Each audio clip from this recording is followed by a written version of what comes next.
Hi everybody, just wanted to give you a quick review of my DWS780 Dewalt saw. This thing is awesome. You probably can go to YouTube and search for a lot of different videos that tell you everything you need to know about this thing. I just wanted to show you one thing, okay? The reason you're probably looking at this saw versus any of the other Dewalt line of saws is not the fact that it has a, there's a lot of features, but, the adjustability is about the same as just about any other saw on the market. You can go to 50 on this end and 60 on this end here. Hopefully I didn't just knock you out of... Yeah, there we go. You're still in view. Good. And then quite easy to adjust. There is, obviously preset locks at, 0, 15, 22 and a half, 45, I believe, and whatnot, just like any other saw. But the one feature that you're probably considering this saw and you're willing to pay a little bit more for is this guy. So let's show you what that is like. That is the light that, it's a built-in light that reflects like on the blade. I can't believe I just touched that with the saw on. Don't do what I do. I didn't have my hand on the trigger quite just yet. And this is not the blade it came with, by the way. This is a blade that I've replaced. So here's why I'm doing this for you here. Let me pull this up off the wall a little bit so you can kind of see. See that line right there? That's why you're buying this, because it's not a laser. Hopefully you can see what I'm talking about there. See? That is the shadow of the blade. And you may be wondering, how exact is the cut line on that shadow? Now, if you're an amateur like I am, I'm relatively an amateur woodworker. I've only been doing it for a couple of years, and I don't trust myself all that much with accuracy just yet. So most of my projects have been, I've just recently started getting into high accuracy projects, okay? So most of my projects have been like a workbench or, like a shed or like a storage bin and that sort of thing. And now I've just done a couple of things like a handrail and a little cabinet and things like that that are more higher accuracy projects. And the cut line is starting to become very important. And I've had this saw all along, and I'll tell you what, man, it spoils you. That cut line is super, super, super accurate. And I'll demonstrate to you how and what I mean. So I'm going to pull this away from the wall a little bit. So I've got travel back and forth. Okay, and I've drawn a red line on here, and I'm gonna just line up that with that red line, do a cut, and show you what that looks like. So there we go. I don't wanna waste a lot of wood. And I'm gonna just line it right on top, okay? That is right on top of that red line.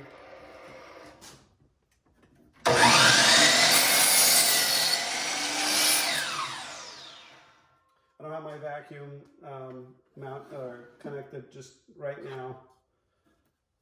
Look, the red line's gone. Okay, cut exactly on it without any sort of ambiguity as to where I was cutting. That's why you pay a little bit more extra for the 780 model versus any of the other ones. Okay, now I find that the cut itself, the quality of the cut, and whether or not you get the burrs and whatnot, is more the quality of the blade and what kind of wood you're cutting. So the saw is just a saw, in my opinion. It's always cut straight. I hardly have to do anything else to it. It's always been great in that way. I haven't had to calibrate it or anything like that. It's got all the adjustability of every other saw on the market. The fence is great. One thing that I think is not that good on this saw, and again, I don't have the vacuum attached right now, so I'm not going to demonstrate to you probably as best as you'd like, But the dust collection is not that great. You know, even with the vacuum attached, I get tons of dust all over the place. And then this thing does clog up. Let me unplug this so that you're not nervous that I'm... Actually, before I unplug it, I do want to show you something. The saw is always on. There is no off switch to the saw. This is the trigger up here, right? So that's how you're turning on the blade. But the saw is always on. I'm going to go ahead and engage the little lock there to keep it down. And this button is only controlling the light. Okay, there's a button up here, only controls the light. It's not controlling the saw. The saw is still on, okay? If I depress the trigger, the saw is still on, okay? So keep that in mind, safety. But so that button just basically controls the light. I usually just keep it on and I unplug the saw when I don't need it. So I'm going to do that right now. You probably want to build yourself a little bench like this. Let's see if I can now release my little mount. So I built this little bench with little drawers underneath so that I could, you know, have some functionality to the saw. It's got a decent fence, nothing too wild or adjustable. Most of my cuts are either 90-degree or 45-degree cuts. Recently, I did a project where I had to do a lot of different angles, so that was kind of fun. Saw is done just fantastically. It's exactly what you would want from a from this sort of product. And I have had no other complaints other than the dust collection. But I feel like every product I've looked at, people say the dust collection is not that great on them. And it kind of makes sense, guys. I mean, if you only are sucking in from there, you're not going to collect all the dust that you're generating down here. You would need a dust collector that's inside here, I would think, to collect more dust. And I haven't seen anything on the market that does that quite as well. Or any better than this, but I honestly have not seen another product on the market where that cut line is dead smack in the center of exactly where you're going to cut. And to me, that saves you, if it saves you one cut, wood is really expensive these days, right? I mean,